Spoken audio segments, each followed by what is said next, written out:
Hello viewers, myself Ratnajit. Apuni sai Inspiration Assamese. Thank you for joining here.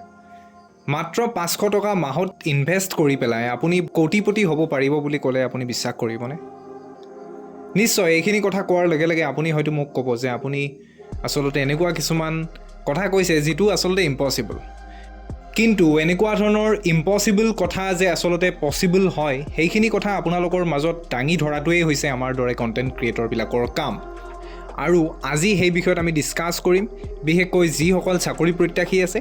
যিসকলে নিজৰ ভৱিষ্যত জীৱনটো সুৰক্ষিত কৰিব বিচাৰে যিসকলে এটা গভৰ্ণমেণ্ট চাকৰি পোৱাৰ আশাত দিনে ৰাতি কষ্ট কৰিছে বা যিসকলে প্ৰাইভেট সেক্টৰত ব্যস্ততাৰ মাজত দিন কটাইছে বা নিজৰ ভৱিষ্যতটো সুৰক্ষিত কৰাৰ কাৰণে আসলতে যথেষ্টখিনি চিন্তাত মগন হৈ আছে তেওঁলোকৰ কাৰণে আজি এই ভিডিঅ'টো মই আগবঢ়াইছো আৰু এই ভিডিঅ'টোৰ মাধ্যমেৰে মই আপোনালোকক জনাব বিচাৰিছো যে আপুনিও মাহত 500 টকা ইনভেস্ট কৰি পেলাই কোটিপতি হ'ব পাৰিব। হয় কথাখিনি আসলতে বিশ্বাস কৰিবলৈ টান কিন্তু মই আপোনালোকক প্ৰমাণ সহকাৰে মই স্ক্ৰিনত দেখুৱাম যে মাহেকত 500 টকা ইনভেস্ট কৰি পেলাই আসলতে আপোনাৰ যেতিয়া ৰিটায়াৰমেন্ট টাইম আহিব সেই ৰিটায়াৰমেন্ট টাইমত আপুনি কেনেকৈ কোটিপতি হ'ব পাৰিব। হয় আপুনি নিশ্চয় বৰ্তমান 25 পৰা 30 বছৰৰ ভিতৰৰ একোজন ব্যক্তি গতিকে এইখিনি সময়ত আপুনি আপোনাৰ যি ভৱিষ্যত সেই ভৱিষ্যতক লৈ আসলতে যথেষ্টখিনি সংকিত হৈ থাকে আপুনি ভৱিষ্যতত কেনেকুৱা হ'ব বৰ্তমান সমাজত যেহেতু নিজৰ সন্তানে নিজৰ মাক দেউতাকক এনেকুৱা কিছুমান কাম কৰিবলৈ বাধ্য কৰাইছে কিছুমানে আসলতে বৃদ্ধাশ্ৰমলৈকে নিজৰ মাক দেউতাকক পঠাইছে এনেকুৱা এটা সময়ত যদিহে আপুনি ফাইনান্সিয়ালি ষ্টেবল থাকে তেতিয়া হলে আপোনাৰ এনেকুৱা দিন আহিব বুলি আপুনি কেতিয়াও কল্পনাই কৰিব নালাগে। এতিয়া মই আপোনালোকক আজি এই ভিডিঅ'টোৰ মাধ্যমেৰে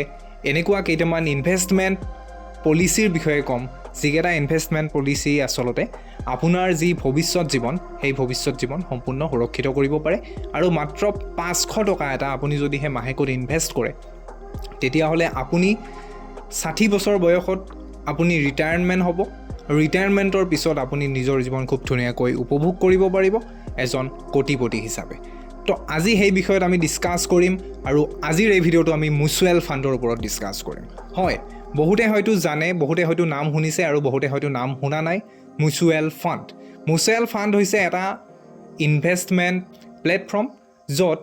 আপুনি আপোনাৰ যি ধন আপোনাৰ যি ইনকামৰ ধন আপুনি ইনভেষ্ট কৰিব পাৰে। মিউচুৱেল ফাণ্ডৰ ওপৰত মই আসলতে ডিটেইল ভিডিঅ' এটা আনিবলৈ চেষ্টা কৰিম আজিৰ এই ভিডিঅ'টোৰ জৰিয়তে মই জাস্ট বেসিকভাৱে আপোনালোকক জনাব বিচাৰো যে মিউচুৱেল ফাণ্ড এনেকুৱা এটা প্লেটফৰ্ম যিটো প্লেটফৰ্মৰ জৰিয়তে যি ফাইনান্সিয়েল এক্সপাৰ্ট আছে সেই এক্সপাৰ্টৰ দ্বাৰা আপোনাৰ যি টকা আপোনাৰ যি কষ্ট উপাৰ্জিত ধন সেই ধনৰ এটা অংশ আপুনিও আপোনাৰ নামত ইনভেষ্ট কৰিব পাৰে। আপুনি SIP আকাৰত ইনভেষ্ট কৰিব পাৰে বা আপুনি ওৱান টাইম ইনভেষ্টমেন্ট কৰিব পাৰে। যদিহে আপুনি SIP আকাৰত ইনভেষ্ট কৰে তেতিয়া হলে আপুনি মাহেকত 500 টকাকৈ কৰিব পাৰে। আপুনি যদিহে 25 পৰা 35 বছৰ বয়সৰ অধিকাৰী তেতিয়া হলে আপুনি SIP কৰিব পাৰে। SIP হৈছে ষ্টেণ্ডাৰ্ড ইনভেষ্টমেন্ট প্ল্যান অৰ্থাৎ আপুনি মান্থলি আপোনাৰ যি ইনকামৰ ধন সেই ইনকামৰ ধনৰ এটা অংশ আপুনি ষ্টেণ্ডাৰ্ড ইনভেষ্টমেন্ট প্ল্যান অৰ্থাৎ SIP আকাৰত মান্থলি ইনভেষ্ট কৰিব পাৰে আৰু যেতিয়া আপোনাৰ ৰিটায়াৰমেন্ট টাইম আহিব অৰ্থাৎ আপুনি যদি এটা ব্যৱসায়ত জড়িত হৈ আছে কিছুদিন পিছত আপোনাৰ হয়তো যি আপোনাৰ হেলথ কণ্ডিশ্যন সেই হেলথ কণ্ডিশ্যন ইমান এটা ঠিক নহব আপুনি লাহে আপোনাৰ বয়স বাঢ়িব তেতিয়া আপোনাৰ কাম কৰিবলৈ ইচ্ছা নাযাব আৰু তেতিয়া আপোনাৰ হয়তো 50 পৰা 60 বছৰ বয়সৰ সময়ত আপুনি আপোনাৰ যি SIP কৰিছিলে মান্থলি 1000 বা মান্থলি 500 যি ইনভেষ্টমেন্ট আপুনি কৰিছিলে সেই ইনভেষ্টমেন্টৰ ধন আপুনি কৰোৰ টকাত উলিয়াই ল'ব পাৰিব। যদিহে আপুনি এজন ফাইনান্সিয়ালি ষ্টেবল ব্যক্তি আপোনাৰ হাতত যথেষ্ট পৰিমাণৰ ধন আছে আৰু আপুনি আপোনাৰ সেই ধনৰাশিৰ কিছু অংশ ভাল শ্বেয়াৰ মাৰ্কেটত ইনভেষ্ট কৰিব বিচাৰে ভাল ষ্টকছত ইনভেষ্ট কৰিব বিচাৰে কিন্তু আপোনাৰ তেনেকুৱা ধৰণৰ কোনো ধৰণৰ নলেজ নাই গতিকে এনেকুৱা ক্ষেত্ৰত আপুনি মিউচুৱেল ফাণ্ডৰ জৰিয়তে আপোনাৰ যি ধনৰাশি সেই ধনৰাশি ওৱান টাইম ইনভেষ্টমেন্ট কৰিব পাৰে। ওৱান টাইম ইনভেষ্টমেন্ট যেতিয়া আপুনি কৰিব আৰু সেই ধনৰাশি যেতিয়া আপুনি লং টাৰ্মৰ কাৰণে ইনভেষ্ট কৰিব তেতিয়া হলে আপোনাৰ যি ৰিটাৰ্ণ সেই ৰিটাৰ্ণ প্ৰায় ভাল এটা ৰিটাৰ্ণ পোৱাটো নিশ্চিত বুলি ক'ব পাৰি। আৰু ভিডিঅ'টোৰ শেষত মই আপোনালোকক জনাবলৈ গৈ আছো এনেকুৱা 5টা মিউচুৱেল ফাণ্ড যি 5টা মিউচুৱেল ফাণ্ডে যোৱা বছৰৰ পৰা আজিৰ দিনৰ পৰ্যন্ত যথেষ্টখিনি ভাল পাৰফৰ্ম কৰিছে প্ৰায় 50%তকৈ অধিক ৰিটাৰ্ণ প্ৰদান কৰিছে। অৰ্থাৎ যদিহে আপুনি যোৱা বছৰ 2 লাখ টকা এই 5টা মিউচুৱেল ফাণ্ডত ইনভেষ্ট কৰি থলে হয় তেতিয়া হলে আপোনাৰ সেই টকাৰ মূল্য বৰ্তমানলৈকে 3 লাখতকৈ অধিক হলে হয়। আশা কৰোঁ ভিডিঅ'টি আপোনালোকে শেষলৈকে চাব। ভিডিঅ'টি শেষলৈকে চালে এনেকুৱা কি 5টা মিউচুৱেল ফাণ্ডে ইমানখিনি ৰিটাৰ্ণ প্ৰদান কৰিছে এবছৰৰ ভিতৰতে সেইখিনি কথা খুব ধুনীয়াকৈ জানিব পাৰিব। আৰু যদিহে আপুনি SIP আকাৰে ইনভেষ্ট কৰে কি আপুনি মাহেকত 500 টকাকৈ ইনভেষ্ট কৰক তেতিয়াহ'লে 30 বছৰ পিছত আপোনাৰ সেইখিনি টকা 1 কৰোৰলৈ ট্ৰেন্সফৰ্ম হৈ পৰিব মই আপোনালোকক স্ক্ৰীনত ৰিটাৰ্ণ কেলকুলেটাৰটো দেখাইছোঁ এয়া ৰিটাৰ্ণ কেলকুলেটাৰ আপোনালোকে চাব পাৰে যে মিউচুৱেল ফাণ্ডৰ জৰিয়তে কেনেকৈ টকা মানুহৰ যি ধন কষ্ট উপাৰ্জিত ধন কেনেকৈ ইমান ধুনীয়া এটা ৰিটাৰ্ণ পাব পাৰি যদিহে আপুনি বিচাৰে যে মই ইমান দিনলৈকে নাথাকোঁ তেতিয়াহ'লে আপোনাৰ যি ইনভেষ্টমেণ্ট যি আপোনাৰ ৰাখি সেই ৰাখিটো অকণমান বঢ়াই দিয়ক 500ৰ ঠাইত আপুনি 1000 কৰক 1000ৰ ঠাইত আপুনি 1500 বা 2000 টকা কৰক যদিহে আপোনাৰ ইনকাম ভাল তেতিয়াহ'লে আকৌ অকণমান বঢ়াই দিব পাৰে ঠিক তেনেকৈ আপুনি যদিহে ষ্টেণ্ডাৰ্ড ইনভেষ্টমেণ্ট প্লেন যদিহে কৰে SIP যদিহে কৰে তেতিয়াহ'লে আপোনাৰ যি ভৱিষ্যত সেই ভৱিষ্যত সুৰক্ষিত হোৱাটো প্ৰায় নিশ্চিত বুলি ক'ব পাৰি সকলো বস্তুৰ যেনেকৈ পজিটিভ ছাইড থাকে তেনেকৈ নিগেটিভ ছাইড এটাও থাকে ঠিক তেনেকৈ মিউচুৱেল ফাণ্ডৰ নিগেটিভ ছাইড এটাও আছে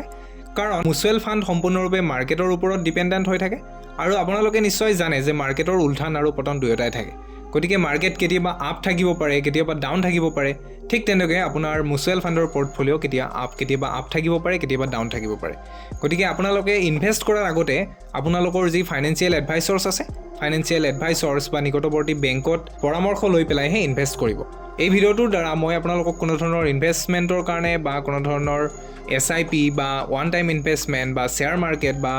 এনেকুৱা ধৰণৰ মিউচুৱেল ফাণ্ডৰ কোনো ধৰণৰ পৰামৰ্শ আগবঢ়োৱা নাই মই জাষ্ট এডুকেশ্যনেল পাৰপজৰ কাৰণেহে এই ভিডিঅ'টো আপোনালোকৰ মাজত আগবঢ়াইছোঁ চ' আহকচোন যোৱা বছৰ ইণ্ডিয়াত টপ পাৰফৰ্ম কৰা আমি মিউচুৱেল ফাণ্ডকেইটা চাওঁ চ' পোনপ্ৰথমে মই লৈছোঁ SBI Nifty Next 50 index fund direct growth আৰু ইয়াৰ আপোনালোকে গ্ৰাফটো দেখিছে প্ৰায় 52.95% অৰ্থাৎ 53% প্ৰায় আপোনালোকক 1 ইয়াৰ্ছত ৰিটাৰ্ণ প্ৰদান কৰিছে আৰু এইটো সম্পূৰ্ণৰূপে ষ্টেট বেংক অফ ইণ্ডিয়াৰ ইণ্ডেক্স ফাণ্ড হয় এইটো ষ্টকছে এবছৰৰ ভিতৰত 53% প্ৰায় ৰিটাৰ্ণ প্ৰদান কৰিছে দ্বিতীয়তে লৈছোঁ মই Aditya Birla Sun Life Nifty Next 50 index fund direct growth এইটো মিউচুৱেল ফাণ্ডৰ ফালৰ পৰা 52.87% 1 ইয়াৰ ৰিটাৰ্ণ প্ৰদান কৰা হৈছে আপোনালোকক মই ডিছপ্লেত গ্ৰাফডাল দেখাইছোঁ চাব পাৰিব ঠিক তেনেকৈ মই নেক্সট লৈছোঁ LIC MF Nifty Next 50 index fund direct growth প্ৰায় 52.64% অৰ্থাৎ প্ৰায় 53% ৰিটাৰ্ণ আপোনালোকক 1 ইয়াৰ্ছৰ ভিতৰত প্ৰদান কৰা হৈছে এইটো মিউচুৱেল ফাণ্ডৰ ফালৰ পৰা নেক্সট আপোনালোকক মই দেখাইছোঁ Bandhan Nifty 200 momentum 30 index fund direct growth 45.51% 1 year return প্ৰদান কৰা হৈছে এইটো মিউচুৱেল ফাণ্ডৰ ফালৰ পৰা ঠিক তেনেকৈ শেষত দেখাইছোঁ মই Nippon Nifty 50 junior BEES FOF direct growth আৰু এইটো মিউচুৱেল ফাণ্ডৰ পৰা 53.40% আপোনাক ৰিটাৰ্ণ প্ৰদান কৰা হৈছে প্ৰায় এবছৰৰ ভিতৰত আৰু এইকেইটা মিউচুৱেল ফাণ্ড মই আপোনালোকৰ মাজত দেখালোঁ আৰু আপোনালোকেও এতিয়া নিজৰ যি ইনভেষ্টমেণ্ট যি জাৰ্ণি সেই জাৰ্ণি আৰম্ভ কৰিব পাৰে লগতে মই আপোনালোকক জনাওঁ যে মিউচুৱেল ফাণ্ড বা শ্বেয়াৰ মাৰ্কেটত ইনভেষ্ট কৰাৰ আগতে আপোনালোকৰ যি ফাইনেন্সিয়েল এডভাইচৰ্ছ আছে তাৰ লগত কথা পাতি পেলাইহে ইনভেষ্ট কৰিব ঠিক তেনেদৰে আপোনালোকৰ নিকটৱৰ্তী বেংকসমূহত গৈ পেলাই এই বিষয়ত আপোনালোকে জ্ঞান লাভ কৰিব পাৰিব অনাগত দিনত এনেকুৱা ধৰণৰ ভিডিঅ' যদিহে আপুনি পাব বিচাৰে তেতিয়াহ'লে মোৰ চেনেলটো ছাবস্ক্ৰাইব কৰিব বুলি আশা কৰিছোঁ আৰু ভিডিঅ'টো লাইক কৰিব বুলি আশা কৰিছোঁ ধন্যবাদ জনাইছোঁ ভিডিঅ'টি শেষলৈকে চোৱাৰ কাৰণে থেংক ইউ ফৰ ৱাচিং